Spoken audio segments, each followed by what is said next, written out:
जय भीम साथियों, एक मुलाकात आदरणीय श्री जैन कंसोटे जी, अपर मुख्य सचिव मध्य प्रदेश शासन एवं प्रांताध्यक्ष मध्य प्रदेश अजाक्स इंदौर प्रवास पर अजाक्स के शिष्टमंडल ने मुलाकात की। देखिए मेरे साथ है। वर्तमान कोरोना संकट की महामारी में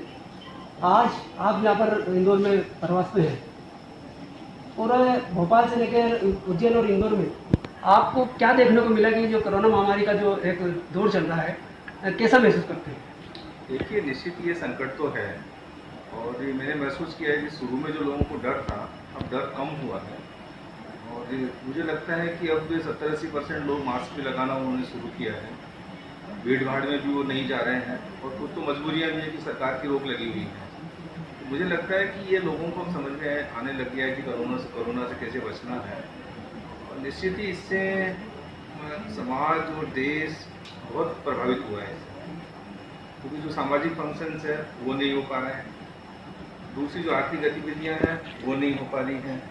और मुझे लगता है कि जो सबसे बड़ा जो नुकसान हुआ है वो गरीबों को हुआ है। जो हमारे दिहाड़ी मजदूर हैं, सब्जी बेचने वाला है, दूसरा ठेले लगाने वाला है, अंडे का ठेला लगाने वाला है, उनको सबसे ज़्यादा नुकसान हुआ है। लेकिन अब उम्मीद है कि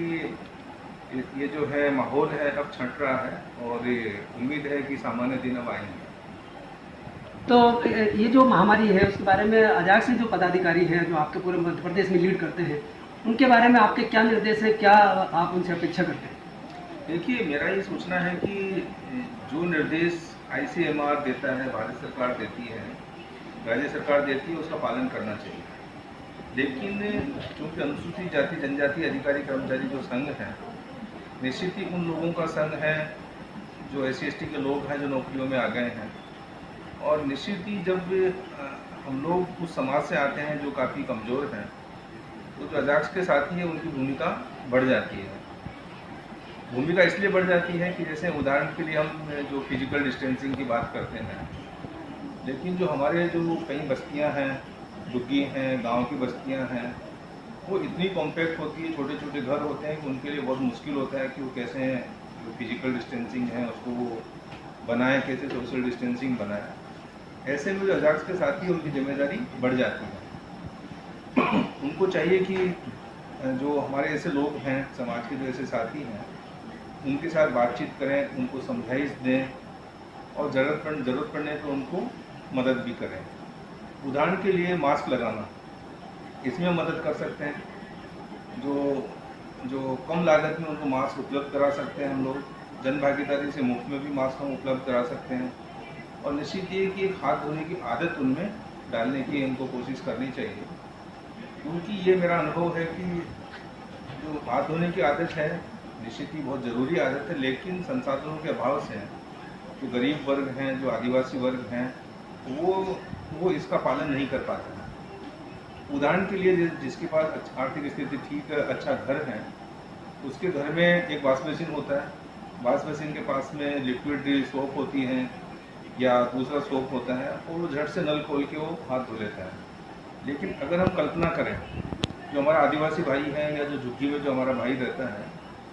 उसके पास वॉश बेसिन नहीं है, उसके पास पानी की टंकी नहीं है, उसके पास तो 2 मटके हैं, वो भी बहुत बड़ी चीज़ होती है। तो इसमें हमको अवेयरनेस पैदा करना चाहिए और मेरा तो ये कहना है कि हमको जो एक लो कास्ट जो वॉश बेसिन है वो विकसित करना चाहिए। एक स्टैंड हो, उसके ऊपर 200 रुपये का 300 रुपये का छोटा सा एक वॉश बेसिन लग जाए और उसी स्टैंड के ऊपर एक छोटी सी पानी की 10-15 लीटर की टंकी लग जाए, तो उसको भर दें और वहीं पर हाथ धोने की व्यवस्था होनी चाहिए। तो ये छोटे छोटे इनोवेशन करने में हमारे जो अजाक्स के साथी हैं उनको मदद करनी चाहिए।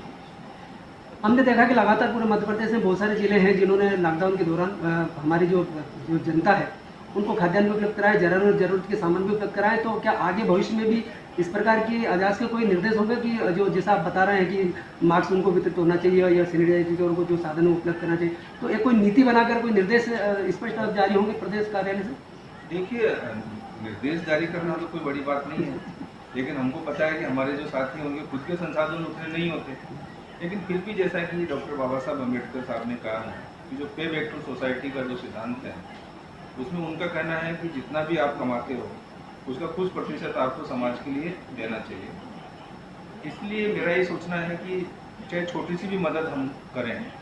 और मदद करने के लिए हमको इस तरीके से सोचना चाहिए कि पहले तो हम हमारे आजू बाजू में देखें, हम देखें कि जो हमारे जो नाते रिश्तेदार हैं उनकी स्थिति कैसी है। सबसे पहले हम उनको मदद करने की कोशिश हमको करनी चाहिए कि जैसा कि मैंने छोटे छोटे उदाहरण दिए, मास्क का मामला है या उनका एक वॉश बेसिन का मामला है, साबुन का मामला है, वहाँ से हम मदद करें। मेरा अनुभव ये रहा है कि हमको ये देखना चाहिए कि ये गरीब परिवार है तो उसके घर में सबसे आवश्यक चीज़ क्या है। उदाहरण के लिए कि एक परिवार है जिसके 2 कमरे हैं लेकिन उसके पास अच्छा बाथरूम नहीं है,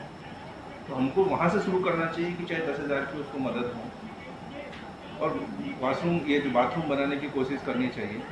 या सरकारी योजना है उसकी जानकारी उसको देना चाहिए। कई बार क्या होता है, हमारे जो लोग हैं, अशिक्षित लोग हैं, कम पढ़े लिखे लोग हैं, उनको योजनाओं की जानकारी नहीं होती, तो उसमें मदद हमको करनी चाहिए। और मैं तो यही कहूँगा कि अजाक्स के साथ ही अगर वो सक्षम हैं और तो बाबा साहब के निर्देशों का पालन करें और कोई व्यक्ति सोसाइटी के कंसेप्ट के अनुसार वो कुछ न कुछ मदद हमारे जो गरीब भाई बंधु हैं उनकी करें। बहुत बहुत धन्यवाद सर। आपके नेतृत्व में पूरे मध्य प्रदेश अजाक्स जो है काफ़ी उन्नति और शिखर पे है और आपके निर्देशों का पालन समस्त जिलाध्यक्ष भी करते हैं, समस्त पदाधिकारी करते हैं और ये देखने में आया कि हमारे वर्गों के प्रति जो है अजाक्स के माध्यम से बहुत अवेयरनेस के काम चल रहे हैं और आपके द्वारा जो भावना व्यक्त की गई है आगे भविष्य में भी हमारे वर्गों के साथ में अच्छा सा नया होगा, उनको साधन सुविधा उपलब्ध कराने के प्रयास किए जाएंगे। इंदौर में आप पधारे, अजाक्स इंडिया न्यूज़ चैनल की ओर से आपका हार्दिक अभिनंदन।